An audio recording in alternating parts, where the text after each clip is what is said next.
Tippsibulast mugusibula kasvatamine tarbimiseks on väga lihtne teha, kui sul on võimalik soetada endale valmis tippsibulat. Ja see on tegelikult väga lihtne ja sobib ka väga hästi alustavale aednikule ja selles videos me täpsemalt sellest räägimegi. Ja kõigepealt on sul vaja varuda endale sobiv tippsibula sort. Ja neid on tegelikult valikus päris mitmeid, aga mina valisin seekord sordi Tarmo, sellepärast et see on aretatud just siin Baltimaade ja Soome tingimuste ja meie kliima jaoks. Ja tema on ka hilisema valmimisega.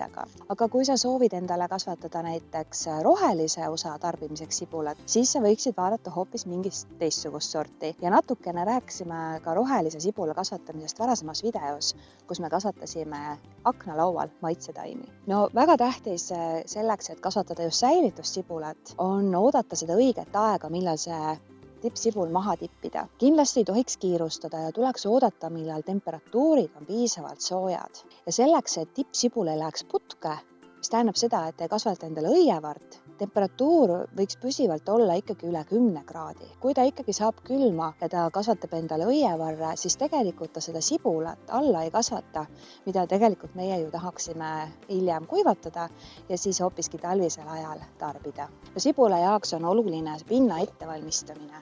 Ja minul on siin see väike aiamaa minu linnaaias ja minu peenrad on kõik sellised asümmeetrilised. Ja seekord ma panen ta siia just päikesele avatud kasvu kohta, kus ta saaks siis iga päev sellist päikest ja soojust, mis sibulale väga-väga meeldiks. Ja ma tulin siia ja ma veel hargiga korra käisin selle mulla läbi, otsisin siit veel neid juurumbrohtusi. Ja tegelikult sibulale ka see meeldib, kui see muld on ilusti kohevaks tehtud ja ka natukene sügavamalt läbi haritud. Siis ka sibul tahab süüa. Aga kui sa tahad sibula pinna ettevalmistamisel väetist anda, siis sa võiksid vaadata, et sa ei annaks väetist, milles on väga palju lämmastikku, sellepärast et see soosiks ainult sibula rohelise osa kasvu, aga allakasvatamine jääks jällegi natukene väiksemaks. Mina valisin hoopiski aia üldväetise ja siin on MPK vahekord 12,8,6 ehk et siis tegelikult on siin pearõhk kaaliumil, mis tegelikult soodustabki seda, et sibul hästi ilusa suure mugula alla kasvataks.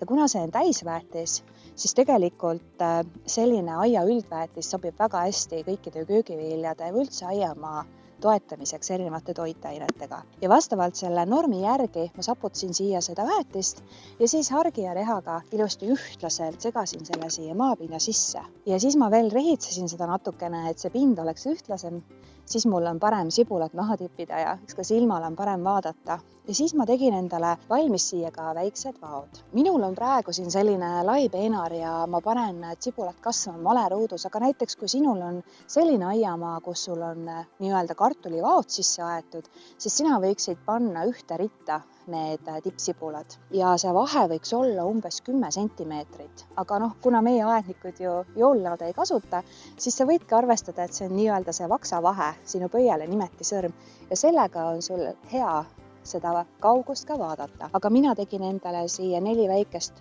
magu ja nüüd muud ei olegi, kui ma hakkan neid lihtsalt siia sättima. Istutussügavusega on aga selline lugu, et sibulat ei ole vaja panna väga sügavale, aga ta võiks sättida selliselt, et tema see tipp jääb vaevu välja, aga see väike tippsibul ise oleks mulla all ja see ongi tema jaoks parasjagu paras.